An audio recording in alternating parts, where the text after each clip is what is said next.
किसी शहर में विपिन नाम का एक खरगोश बच्चा रहता था और उसकी बहन अवनी गीदड़ भी रहती थी। एक दिन दोनों बाहर से भागते हुए घर में घुस गए और चिल्लाने लगे, मम्मी बचाओ, भैया मुझे मार रहे हैं, मुझे बचाओ मम्मी, ये मेरे बालों को खींच रहे हैं और मुझे बहुत परेशान कर रहे हैं। अरे तू आज कहाँ कहाँ भागेगी, तुझे मम्मी और पापा में से आज कोई भी नहीं बचाने वाला, सब अपना अपना काम कर रहे हैं, इसलिए तुम्हारी बात कोई नहीं सुनने वाला है आज। तभी अंदर से उनकी मम्मी पुष्पा लोमड़ी आती है। अरे तुम दोनों कभी भी बिना लड़े झगड़े नहीं रह सकते क्या? जब देखो बस लड़ते ही रहते हो, जो भी मेहमान आता है उसे भी तुम परेशान करके रख देते हो। मम्मी हम दोनों तो बस खेल ही रहे थे। नहीं मम्मी, ये खेल नहीं रहे थे, ये तो मुझे मार रहे थे, मेरे बालों को नोच रहे थे, देखो ना मेरे बालों की हालत कैसी कर दी है। तुम दोनों चुपचाप से जाकर टीवी देख लो और मुझे अभी परेशान मत करो, मुझे अभी बहुत काम करना है, इसलिए मुझे काम करने दो, समझे ना? अब लड़ाई मत करना वरना दोनों को एक एक चपाट मार दूंगी। हाँ मम्मी, हम दोनों टीवी देख लेंगे, आप जाओ और अपना काम कर लो। दोनों जाकर टीवी देखने लगते हैं। तभी दोनों रिमोट लेने के लिए लड़ने लग जाते हैं और एक दूसरे से रिमोट छीनना शुरू कर देते हैं। लो रिमोट मुझे दो, मैं स्पाइडरमैन की मूवी देखूंगा। नहीं, मुझे तो कार्टून देखना है, मैं तुम्हें रिमोट नहीं दूंगी, मुझे वो मूवी नहीं देखनी, वो सड़ी हुई सी मूवी मुझे नहीं अच्छी लगती। इतना शोर मचाने की वजह से मम्मी बाहर आती है और बच्चों को डांटना शुरू कर देती है कि तभी वहाँ से उनके पापा ऋतिक सियार आते हैं और उसके साथ एक लड़की भी आती है। बच्चों चलो मेरे सवाल का जवाब दो, ये लड़की कौन है? दोनों बच्चे अपना दिमाग लगाकर सोचने लग जाते हैं, मगर फिर भी वे उन्हें याद नहीं आता है कि आखिर वह लड़की कौन है। वे दोनों हार मान जाते हैं। बेटी दीपा, तुम बहुत थक गई होंगी, आओ मैं तुम्हें तुम्हारा रूम दिखा देती हूँ। साथ में चल देती है। तभी बच्चे अपने पापा से कहते हैं, पापा हमें अभी भी याद नहीं आया कि ये कौन है, आप ही बता दो ना कि ये कौन है। अरे बच्चों, ये तुम्हारी चाची की लड़की है और इनके पेपर हैं, इसीलिए यहाँ पर कुछ दिन रहने के लिए आई हैं। पेपर देने के बाद यहाँ से चली जाएंगी। तुम बच्चों ने जरा भी परेशान मत करना, समझ में आई ना बात? पीछे से मम्मी भी आती है। हाँ पापा सही कह रहे हैं, दीदी को कोई परेशान नहीं करेगा और ना ही तुम दोनों में से कोई उनके कमरे में जाएगा। पर मम्मी, मैंने बोला ना परवर नहीं, चलो अब जाओ अपने अपने रूम में। दोनों बच्चे रात को चुपके से दीपा दीदी के कमरे में चले जाते हैं, लेकिन तभी उनकी मम्मी आ जाती है और दोनों को डांट कर भगा देती है। और अब विपिन और अवनी दोनों ही सोचने लगते हैं कि आखिर वह अपनी नई दीदी से कैसे बात करें। उनकी मम्मी तो उनसे मिलने भी नहीं दे रही है। अरे बच्चों, मैं हूँ तुम्हारी दीदी, शांत रहो, किसी से बताना मत कि मैं तुम्हारे रूम में आई हूँ तुम्हारे साथ खेलने के लिए। हम किसी को भी नहीं बताएंगे, मगर दीदी आपकी पढ़ाई का क्या? आपका तो पेपर है ना? मैंने पढ़ाई कर ली है और मैंने सब याद भी कर लिया है, अब मैं तुम्हारे साथ खेल सकती हूँ। तो बताओ, तुम मुझे अपने साथ खिलाओगे? हाँ दीदी, क्यों नहीं। और फिर वे तीनों खेलने लगते हैं और बहुत मस्ती करते हैं। दोनों बच्चे अपनी नई दीदी के साथ खेलते हुए बहुत खुश थे। बागलपुर गांव के जंगल में पीलू मिठाई बेचने का काम किया करती थी। उसकी बनाई हुई जलेबियाँ लोगों को बहुत पसंद आते थे। गर्मा गर्म जलेबियाँ खाने के लिए लोग दूर दूर से आते थे। वाह पीलू, ऐसी जलेबी तो मैं 1 किलो भी खा जाऊं तो भी मेरा मन नहीं भरेगा। ऐसे ही एक दिन पीलू से मिलने के लिए उसकी एक सहेली सुंदरी आती है। पीलू, तुमसे मिलकर बहुत खुशी हुई, तुम्हारी मिठाई के बारे में बहुत सुना है, गरम जलेबी तो बहुत ही मशहूर है तुम्हारी, कितना कमा लेती हो बहन? सुंदरी, भगवान की दया से इतना कमा लेती हूँ कि एक जमीन खरीदने की सोच रही हूँ, फिर उस पर अपना घर बनाऊंगी। अच्छा ऐसा है तो मैं सही समय पर आई हूँ तुम्हारे पास। तुम शहर चलो और वहाँ पर जलेबी का काम शुरू करो। शहर में तुम्हारी जैसी जलेबी कोई नहीं बनाता है। वहाँ तो तुम बंगलो बना लोगी, इतने पैसे मिलेंगे वहाँ। अरे नहीं, शहर तो क्या, मैं तो दूसरे गांव भी नहीं जाऊंगी, वहाँ बहुत खर्चा आता है। अरे तुम चिंता क्यों करती हो बहन, मैं हूँ ना, मेरे शहर में करोड़ों का कारोबार है, पूरा शहर मुझे जानता है। तुम मुझे अपनी दुकान के लिए पैसे दो, मैं तुम्हारे लिए वहाँ व्यवस्था कर दूंगी, फिर तुम वहाँ आकर जलेबियाँ बनाना, लोगों की लाइन लग जाएगी। इसके बाद पीलू अपनी पूरी कमाई सुंदरी को दे देती है और शहर जाने के सपने देखने लगती है। एक हफ्ते के बाद पीलू शहर जाती है। पीलू सुंदरी को फोन करती है, लेकिन सुंदरी फोन नहीं उठाती है। ऐसे ही एक हफ्ते और बीत जाता है, लेकिन पीलू को सुंदरी का कोई पता नहीं चलता है। सुंदरी मेरी बचपन की सहेली है, मैंने उस पर भरोसा करके अपनी पूरी कमाई दी थी, मुझे उसने धोखा दी है। पीलू ये सोचकर रोने लगती है, लेकिन फिर जल्दी ही अपने दुख से उबर जाती है। तुम मुझसे मेरे पैसे ले सकती हो सुंदरी, लेकिन मेरी जलेबी बनाने की कला नहीं, मैं शहर में जलेबी बनाऊंगी। फिर पीलू मेहनत करके रोड के साइड में जलेबियाँ बेचने लगती है और कुछ दिनों में उसे मुनाफा होने लगता है। एक दिन उसे सुंदरी दिखाई देती है। सुंदरी, तुमने मुझे इतना बड़ा धोखा दी हो। मैंने तुम्हें धोखा नहीं दिया पीलू, तुम्हारे जैसे बहुत से लोग शहर में बड़े बड़े सपने लेकर आते हैं, लेकिन सब यहाँ की भीड़ में फेल हो जाते हैं। अगर तुम्हारे में दम है तो अपना रास्ता खुद बनाओ, मैं चली। ये कहकर सुंदरी वहाँ से चली जाती है। पीलू सोचती है कि सुंदरी के धोखे ने उसे एक नया रास्ता दिखाया है कि अब वो शहर के भीड़ भाड़ में भी कुछ अलग करे। अगले दिन से पीलू एक नया आइडिया लगाती है और काली जलेबियाँ बनाना शुरू कर देती है। काली जलेबियाँ देखकर शहर वाले हैरान रह जाते हैं। अरे यहाँ क्या काली जलेबियाँ, मैंने तो कभी नहीं देखी।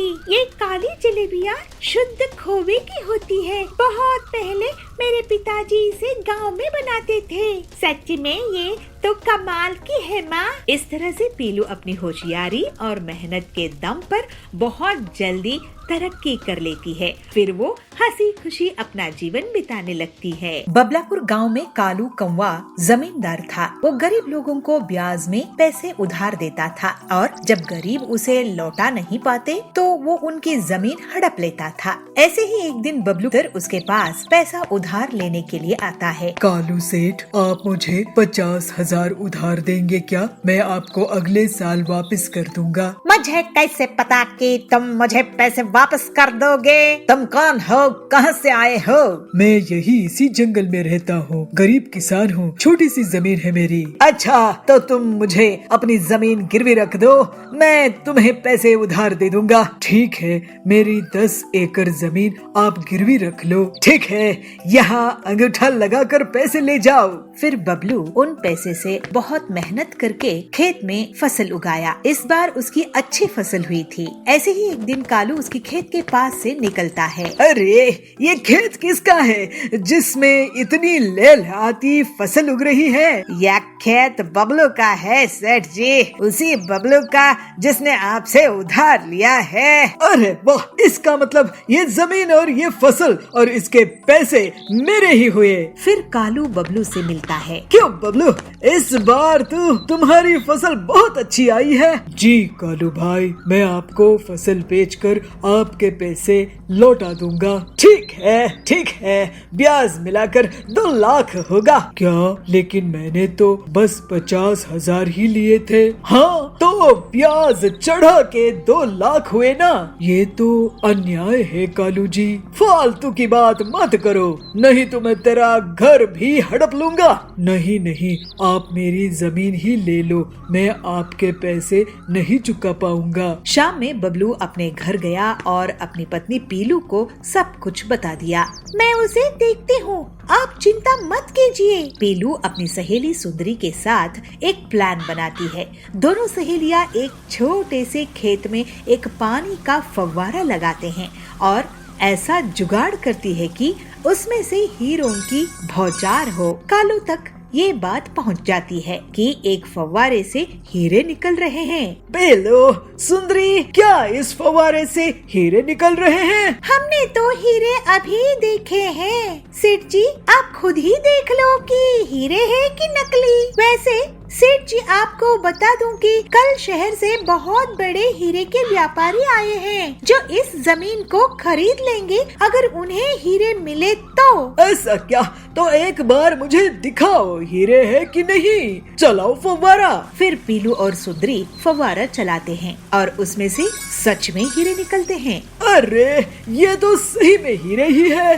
चलो, अच्छी बात है। अब हम इस जमीन उस शहर वाले सेठ को बेच देंगे। नहीं नहीं, ये जमीन तो मुझे चाहिए। लेकिन आपके पास इतने पैसे हैं क्या सेठ जी? चाहे इसके लिए मुझे अपनी पूरी जमीन जायदाद बेचनी पड़ जाए, लेकिन मैं इस जमीन को खरीद के ही रहूंगा। ठीक है, ये लीजिए इस जमीन के कागजात, आपकी पूरी संपत्ति के बदले में ये जमीन। फिर कालू अपनी पूरी संपत्ति, जमीन, जायदाद, गाड़ियाँ, हवेली उसके नाम कर देता है और हीरे का फव्वारा वाला जमीन ले लेता है। अगले दिन कुछ लोग उस फव्वारे के पास इकट्ठा होते हैं तो कालू शोर मचाने लगता है। हीरे ले लो, हीरे, इंटरनेशनल क्वालिटी के हीरे। जरा हमें भी तो दिखाना हीरे कैसे हैं। ये देखो। फिर कालू फव्वारे को शुरू करता है, लेकिन उसमें से धूल मिट्टी निकलती है। कालू खांसने लगता है। अरे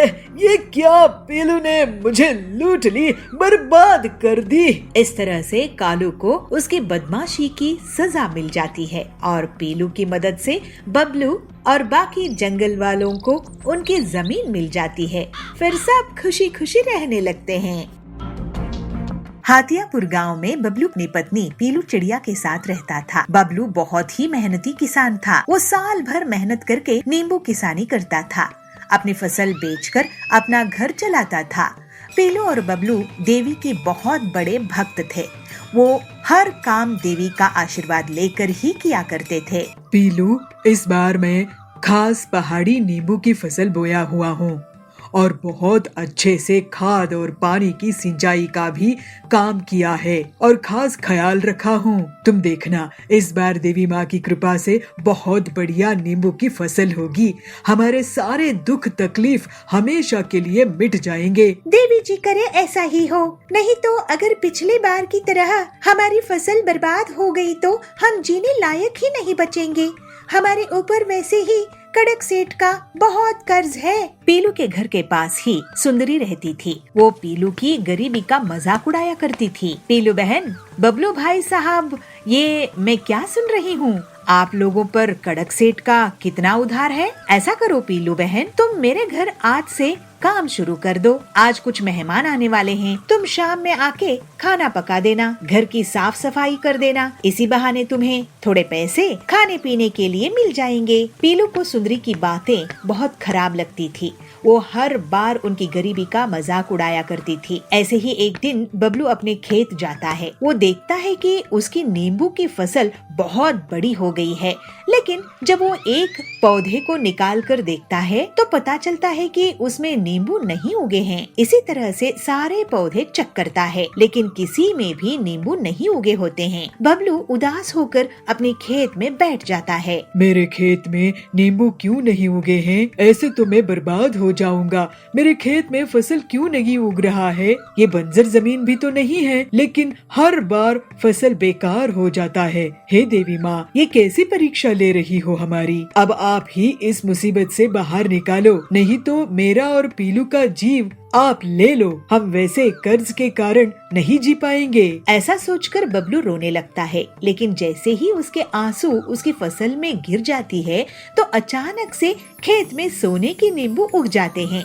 नींबू की चमक झलकने लगती है तो बबलू उन्हें देखता है। हे देवी माँ, आपकी बहुत कृपा है। आपने मेरा और मेरी पत्नी का जीवन बचा लिया। आपका बहुत बहुत शुक्रिया। मेरे खेत में तो सोने के नींबू आ गए हैं। अब मेरा उधार चुक जाएगा और गरीबी दूर हो जाएगी। फिर बबलू एक बोरी में सोने के नींबू भर लेता है। बबलू एक सोने का नींबू बेचकर घर का राशन ले आता है और पूरा कर्ज भी चुका देता है।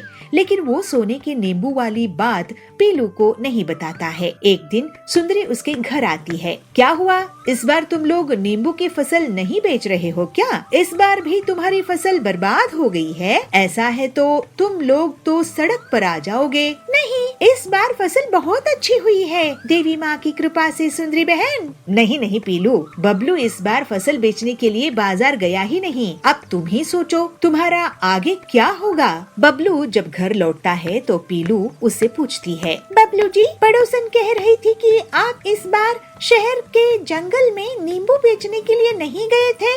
अगर हमारी नींबू की फसल ही नहीं हुई है तो आपने घर का राशन कहाँ से लेकर आए हो और अपने तो पूरे कर्ज भी चुका दिए हो। इसके बाद बबलू पीलू को सोने के नींबू से भरी हुई बोरी दिखाता है। खिड़की से सुंदरी भी उस सोने की नींबू की बोरी देख लेती है। अरे, इनके पास तो बोरी भरकर सोना है, ये तो मेरे कब्जे में होना चाहिए। ऐसे सोचकर वो उनके घर चली जाती है। तुम दोनों गरीबों को खाना नसीब नहीं हो रहा होगा, ऐसा करो तुम मेरे घर खाना खाने के लिए आ जाओ, ऐसे बोल के जाती है। सुंदरी को पीलू और बबलू मना नहीं कर पाते और उसके घर चले जाते हैं। वहाँ सुंदरी उन्हें बहुत बड़ी थाली परोस कर लाती है और उन्हें खाने के लिए दे देती है। जब दोनों पति पत्नी खा रहे होते हैं तो वो चुपचाप उनके घर चली जाती है और सोने के नींबू चुराने की कोशिश करती है। लेकिन जैसे ही वो नींबू उठाती है, एक नींबू पत्थर में बदल जाता है और उसके पैर में गिर जाता है। उसके चीखने की आवाज सुनकर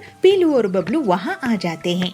सुंदरी वहाँ से भाग जाती है। तभी तो मैं सोचूं कि हमेशा हमारी गरीबी का मजाक उड़ाने वाली हमें आज खाना क्यों खिला रही है। ये हमारे पीछे हमारे सोने की नींबू चुराना चाहती थी, लेकिन देवी माँ की कृपा से ये सब बच गए और उसका छुआ हुआ नींबू पत्थर में बदल गया। उसकी तो टांग ही टूट गई है। लालची सुंदरी को सबक मिल गया होगा। ये सुंदरी बहुत लालची है, इसके पास सब कुछ है लेकिन ये लालच करना नहीं छोड़ती है, इसी वजह से इसको सजा मिली। हाँ बबलू जी, आप सही कह रहे हैं, लेकिन ये नींबू जब तक हमारे घर में रहेंगे ये सुरक्षित नहीं रहेंगे। इनके चोरी होने का डर बना रहेगा। चलिए इन्हें खेत में गाड़ कर छुपा देते हैं। फिर दोनों पति पत्नी खेत में सोने की नींबू को छुपा देते हैं। बंटी और पीलू बहुत सरल स्वभाव के देवी के भक्त थे और जीवन में बहुत मेहनती और ईमानदार थे। इस वजह से उसकी शुद्ध भावनाओं से देवी खुश होकर उन्हें आशीर्वाद दी। बंटी के निकले हुए आंसू से सोने के नींबू खेत में उग गए थे। वहीं दूसरी तरफ सुंदरी का मन काला था, इसी वजह से उसके छूते ही सोने का नींबू पत्थर में बदल गया और उसी के पैर पर गिरकर उसका पैर तोड़ दिया। अब बबलू और पीलू की गरीबी दूर हो गई थी और वो दोनों देवी की भक्ति करते हुए खुशी खुशी रहने लगे। एक गांव में पिंकी नाम की बंदरिया अपनी मम्मी चंपा लोमड़ी और पापा चिंकू हाथी के साथ रहती थी। पिंकी की मम्मी चंपा बहुत ही सुंदर थी, साथ ही वो बहुत अच्छा मेकअप करना भी जानती थी, इसलिए सभी उसकी बहुत तारीफ करते थे। पिंकी भी जब जब मम्मी को मेकअप करते देखती तो उसका भी मन मेकअप करने का करता। एक दिन जब वो बाजार जा रही थी तो उसकी मम्मी अपना मेकअप करने लगी। तब पिंकी ने अपनी मम्मी से कहा, मम्मी मुझे भी मेकअप करना है और आपके जितना सुंदर बनना है। नहीं, बिल्कुल नहीं, तुम अभी बहुत छोटी हो और छोटे बच्चों को मेकअप नहीं करना चाहिए। ये तो हम जैसे बड़े लोगों के लिए है, इसलिए कभी भी इसको यूज नहीं करना। जब बड़ी हो जाओगी तब मेकअप लगाना। पिंकी मम्मी की बात मान जाती है और उनके साथ बाजार जाती है। बाजार में पिंकी को उसकी स्कूल में पढ़ने वाली एक दोस्त मिल जाती है जिसका नाम चुनमुन खरगोशनी था। चुनमुन भी अपनी मम्मी के साथ बाजार आई हुई थी। अरे पिंकी मम्मी, आप हैं? आप तो मेकअप में बहुत सुंदर लग रही हैं। ऐसा लग रहा है जैसे कोई मैडम चली आ रही हो। अरे आप भी चुनमुन की मम्मी, इतनी भी कहाँ सुंदर लग रही हूँ मैं। नहीं पिंकी की मम्मी, आप भला की खूबसूरत लग रही हैं। लाइए मैं आपको काला टीका लगा देती हूँ, कहीं आपको किसी की नजर न लग जाए। ऐसा कहकर चुनमुन की मम्मी चुनमुन को लेकर वहाँ से चली जाती है और पिंकी अपनी मम्मी की तारीफ सुनकर बहुत खुश हो जाती है। अगले दिन चुनमुन स्कूल में अपने सभी दोस्तों से पिंकी की मम्मी के बारे बारे में बात करती है। अरे सीमा, पता है पिंकी की मम्मी बहुत ही सुंदर मेकअप करना जानती है। कल जब हम उसकी मम्मी से बाजार में मिले तो मेरी मम्मी तो उन्हें पहचान ही नहीं पाई। ऐसा लग रहा था जैसे कोई मैडम चली आ रही हो। पिंकी तेरा अच्छा है, तेरी मम्मी कितनी सुंदर है। हाँ वो तो है, मेरी मम्मी बहुत ही सुंदर है। वैसे पिंकी, तुम्हारी मम्मी ने कोई पार्लर का कोर्स किया है क्या, या उन्हें खुद ही ये सारा मेकअप करना आता है? मेरी मम्मी को मेकअप करने का बहुत शौक है, इसलिए उन्होंने ये सब खुद से ही सीखा, किसी पार्लर से नहीं। अरे वाह, काश मेरी भी मम्मी पिंकी की मम्मी जैसी होती। सभी की बातें सुनकर पिंकी बहुत खुश होती है और घर जाकर सोचती है, मेकअप के बाद हम बहुत सुंदर हो जाते हैं ना, जैसे मम्मी हो जाती है और सभी मम्मी की कितनी तारीफ करते हैं। क्यों ना मैं भी एक बार मेकअप करके देखूं, मैं भी फिर मम्मी जितनी सुंदर हो जाऊंगी। ऐसा सोचकर पिंकी अपने कमरे से बाहर आती है और देखती है कि उसकी मम्मी रसोई में खाना बना रही है। तो वो चुपके से मम्मी के कमरे में चली जाती है और मम्मी की ड्रेसिंग टेबल के सामने बैठकर मम्मी का मेकअप इस्तेमाल करने लगती है। एक एक करके वो cream, foundation, blusher, highlighter, face powder सब लगा लेती है और फिर बारी आती है आईलाइनर की। मम्मी आईलाइनर को अपनी आंखों पर लगाती है, जिससे उनकी आंखें और सुंदर हो जाती हैं। मैं भी इसे लगा लेती हूँ, मेरी आंखें भी बहुत सुंदर हो जाएंगी। पिंकी ऐसा सोचकर जैसे ही आईलाइनर आंखों पर लगाती है, वैसे ही आईलाइनर उसकी आंखों में चला जाता है और वो अपनी आंखें मसलने लगती है और उसकी आंखों में मिर्ची लगने लगती है। मम्मी मम्मी मेरी हेल्प करो, पिंकी चिल्लाती है और उसकी आवाज उसकी मम्मी सुन लेती है और भागते हुए उसके पास आती है। अरे पिंकी, ये तेरे चेहरे का क्या हाल हो गया? पिंकी मम्मी को सब सच सच बता देती है। मम्मी उसका मुंह साफ करती है और उसकी आंखें धुलवाती है और उससे कहती है, पिंकी मैंने आपको मना किया था ना कि मम्मी का मेकअप यूज नहीं करना। बच्चा, मेकअप आपके लिए नहीं होता, यह बड़े लोगों के लिए होता है और आप तो अभी बहुत छोटे हैं और वैसे भी इसमें बहुत केमिकल होते हैं जो आपकी स्किन खराब कर सकते हैं। आपकी स्किन बहुत सेंसिटिव है, आपको इसको इस्तेमाल नहीं करना चाहिए। सॉरी मम्मी, आज के बाद नहीं करूंगी, प्रॉमिस। पिंकी मम्मी से सॉरी कहती है और वो समझ जाती है कि मम्मी जो कहती है तो हमारी भलाई के लिए ही कहती है, इसलिए उनकी बात जरूर माननी चाहिए। हीरापुर गांव के जंगल में कड़क सेठ बहुत ही अमीर, लालची और धोखेबाज सेठ था। उसके बेहिसाब संपत्ति थी, पेट्रोल पंप, फिल्म थिएटर, गाड़ियों का कारोबार, सोने हीरे की दुकानें वगैरह थी। कड़क जल्द ही एक मॉल भी शुरू कर देता है। पीलू उसी गांव में एक छोटी सी किराना दुकान चलाती थी, लेकिन आजकल उसकी दुकान में भीड़ नहीं रहती थी। वो काफी परेशान रहने लगी। उसी समय टिल्लू आता है। पेला दे दे, एक कोल्ड ड्रिंक देना तो पीलू कहती है, ये लो कोल्ड ड्रिंक। टिल्लू भैया, आजकल ज्यादा लोग मेरी दुकान में आते नहीं हैं, क्या तुम बता सकते हो ऐसा क्यों है? तो टिल्लू कहता है, हाँ आजकल क्या है ना, सभी चीज ऑनलाइन ही मिल जाती है। माचिस से लेकर कार तक सब कुछ ऑनलाइन इंटरनेट में मिल जाता है। और देखो, एक डिलीवरी बॉय जा रहा है। तो पीलू कहती है, अच्छा तो ये लोग हैं जो सामान डिलीवर करते हैं ऑनलाइन कंपनियों के लिए, लेकिन इसमें हम छोटे दुकानदारों का क्या फायदा है? तो टिल्लू कहता है, तुम ऐसा करो कि किसी मेन मार्केट जगह में अपनी दुकान लगा लो, बड़ी दुकानों में भीड़ रहेगी, कुछ लोग तुम्हारे यहाँ भी आ जाएंगे। इसके बाद पीलू घर आके अपने पति बंटी को सब कुछ बताती है। तो बंटी कहता है, कड़क सेठ का मॉल इस जंगल में बहुत चलता है, क्यों ना तुम उसी के बगल में दुकान खोल लो, पैसों का इंतजाम मैं कर दूंगा।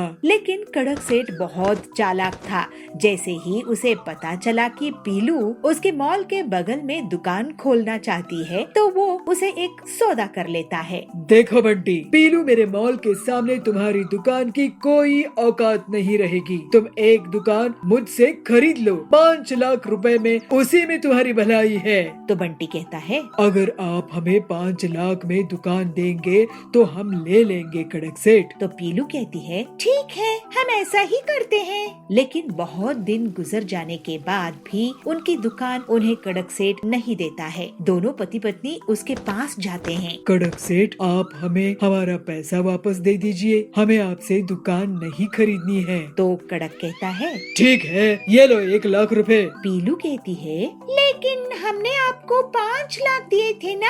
तो कड़क कहता है, तो मैंने कहा है क्या बुकिंग कैंसिल कराने के लिए? अब बुकिंग करोगे तो 10 लाख लूंगा। चलो भागो यहाँ से, नहीं तो ये भी नहीं दूंगा। दोनों पति पत्नी दुखी मन से घर आते हैं। तो पीलू कहती है, अब हम क्या करेंगे जी? हमारी पूरी संपत्ति खर्च हो गई है। बंटी कहता है। मुझे सोचने दो, कोई न कोई रास्ता तो निकलना होगा। फिर बंटी अपने दोस्त हरिया के पास जाता है। वो एक ऑटो मैकेनिक था। उसके पास एक पुरानी गाड़ी थी। बंटी अपने दोस्त से पूरी बात कहता है और हरिया उसे उस गाड़ी का उपयोग बताकर एक आइडिया देता है। बंटी बहुत खुश हो जाता है। वो घर आकर पीलू को अपना प्लान बताता है तो पीलू कहती है, ये तो वाकई बहुत अच्छा प्लान है। अगले दिन बंटी गाड़ी में पूरी किराना दुकान सजाकर निकलता है। लोग बड़ी हैरानी के साथ उसे देखते हैं। तभी जाबाज कहता है, अरे ऐसे सुपरमार्केट तो मैंने पहले कभी नहीं देखा। तो बबली कहता है, वाह वाह बंटी भैया, पीलू दीदी, आप लोगों ने तो कमाल ही कर दिया है। अब से मैं आपके इस गाड़ी सुपर बाजार से ही सामान खरीदूंगा। तो बंटी कहता है, ये गाड़ी सुपर बाजार पूरे जंगल वालों के लिए सबसे सस्ती दुकान है। मॉल भूल आओ, वहाँ का महंगा सामान भूल जाओ। यहाँ गाड़ी सुपर बाजार से किफायती कीमत में सामान खरीदो। हमारी गाड़ी बाजार आपके पास एक फोन कॉल में खुद ही चल कर आएगी। आपको ऑनलाइन ऑर्डर करने की परेशानी से बचाएगी और मॉल जाने की तकलीफ से भी आपको छुट्टी मिलेगी। इस तरह से बंटी और पीलू अपना गाड़ी सुपर बाजार चलाने लगते हैं और जंगल के पक्षी उनको बुला बुलाकर उन्हीं के यहाँ सामान खरीदने लगते हैं। जल्द ही कड़क का महंगा मॉल बुरी तरह से नुकसान में चला जाता है और जो उसने बैंक लोन लिया था वो नहीं चुका पाता है। इस वजह से उसे जेल हो जाती है। फिर पीलू और बबलू हंसी खुशी अपना जीवन बिताने लगते हैं। बंसीपुर गांव में बबलू अपनी पत्नी पीलू के साथ रहता था। बबलू बहुत ही मेहनती था। वो साल भर मेहनत करके किसानी करता था। अपनी फसल बेचकर अपना घर चलाता था। पीलू, इस बार मैंने आलू की फसल बोई है और खाद और सिंचाई का भी खास ख्याल रखा है। तुम देखना, इस बार बहुत बढ़िया फसल होगी। भगवान करे ऐसा ही हो, नहीं तो अगर पिछले बार की तरह हमारी फसल बर्बाद हो गई तो हम जीने लायक नहीं बनेंगे। हमारे ऊपर वैसे ही बहुत उधार है। पीलू के घर के पास ही सुंदरी रहती थी। वो पीलू की गरीबी का मजा लेती थी। पीलू बहन, बबलू भाई, ये मैं क्या सुन रही हूँ? आप लोगों के ऊपर इतना उधार है। ऐसा करो पीलू बहन, मेरे घर आज कुछ मेहमान आने वाले हैं। तुम शाम में आके खाना बना देना। इसी बहाने तुम्हें थोड़ा सा पैसा भी दे दूंगी और तुम्हें भी पैसे देखने को मिलेगा, है ना? पीलू को सुंदरी की बातें बहुत खराब लगती है। वो हर बार उनकी गरीबी का मजाक उड़ा के चली जाती थी। ऐसे ही एक दिन बबलू अपने खेत जाता है। वो देखता है कि उसकी आलू की फसल बहुत बड़ी हो गई है, लेकिन जब वो एक पौधे को निकाल कर देखता है तो पता है कि उसमें आलू नहीं उगा है। इसी तरह वो सारे पौधे देखता है, लेकिन किसी में भी आलू नहीं उगे। बबलू उदास होकर अपने खेत में बैठ जाता है। मेरे खेत में आलू क्यों नहीं उगे? ऐसे तो मैं बर्बाद हो जाऊंगा। मेरे खेत में आखिर फसल क्यों नहीं होती है? ऐसे ही सोचते बबलू रोने लगता है। जैसे ही उसके आंसू मिट्टी में गिर जाते हैं तो अचानक से खेत में सोने के आलू उग जाते हैं। अरे भगवान, तेरे बहुत बहुत शुक्रिया। मेरे खेत में तो सोने के आलू उगाए हैं। अब मेरी गरीबी दूर हो जाएगी। फिर बबलू एक बोरी में सोने के आलू भर लेता है और घर लेकर जाता है। बबलू एक सोने का आलू बेचकर घर का राशन ले आता है और पूरा कर्ज भी चुका देता है। लेकिन वो सोने के आलू वाली बात पीलू को नहीं बताता है। एक दिन सुंदरी उसके घर आती है। क्या हुआ, इस बार तुम लोग आलू की फसल नहीं बेच रहे हो क्या? इस बार भी तुम्हारी फसल बर्बाद हो गई है? ऐसा है तो तुम लोग तो सड़क पर आ जाओगे। नहीं, इस बार फसल बहुत अच्छी हुई है। नहीं नहीं पीलू, बबलू इस बार फसल बिकाने के लिए बाजार गया ही नहीं। अब तुम ही सोचो कि तुम्हारा आगे क्या होगा। बबलू जब घर लौटता है तो पीलू उससे पूछती है, पड़ोसन कह रही थी कि आप इस बार शहर के जंगल में आलू बेचने के लिए नहीं गए थे। अगर हमारी आलू की फसल हुई ही नहीं है तो अपने घर का राशन कहाँ से लेकर आए हो? इसके बाद बबलू पीलू को सोने के आलू से भरी हुई एक बोरी दिखाता है। खिड़की में से सुंदरी भी उस सोने के आलू की बोरी को देख लेती है। अरे, इनके पास तो बोरी भरकर सोना है, ये तो मेरे पास होना चाहिए। ऐसा सोचकर वो उनके घर जाती है। तुम दोनों गरीबों को खाना नसीब हो रहा होगा, ऐसा करो तुम मेरे घर खाना खाने आ जाओ। सुंदरी को पीलू और बबलू मना नहीं कर पाते हैं और उसके घर चले जाते हैं। वहाँ सुंदरी उन्हें बहुत बड़ी थाली परोसकर लेकर आती है और उन्हें खाने के लिए देती है।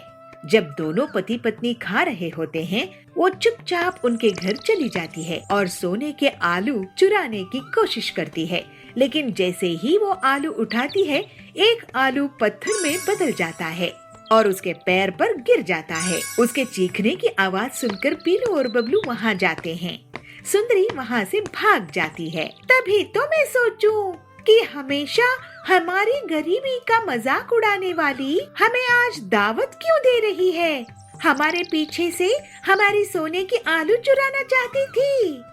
ये सुंदरी बहुत लालची है, इसके पास सब कुछ है, लेकिन ये लालच करना नहीं छोड़ती है। इसी वजह से ये आलू पत्थर में बदल गया था। हाँ बबलू जी, आप सही कह रहे हो, लेकिन ये आलू जब तक हमारे घर में रहेंगे, ये हमारे लिए मुसीबत के बीज बन जाएंगे। चलिए इन्हें खेत में गाड़ कर छुपा देते हैं। फिर दोनों पति पत्नी खेत में सोने के आलू छुपा देते हैं। बंटी बहुत मेहनती और ईमानदार था, इसी वजह से उसकी शुद्ध भावनाओं में निकले आंसू से सोने के आलू खेत में उग आए थे। वहीं दूसरी तरफ सुंदरी का मन काला था, इसी वजह से उसके छूते ही सोने के आलू पत्थर में बदल गए। अब बबलू और पीलू की गरीबी दूर हो गई थी और वो दोनों खुशी खुशी रहने लगे।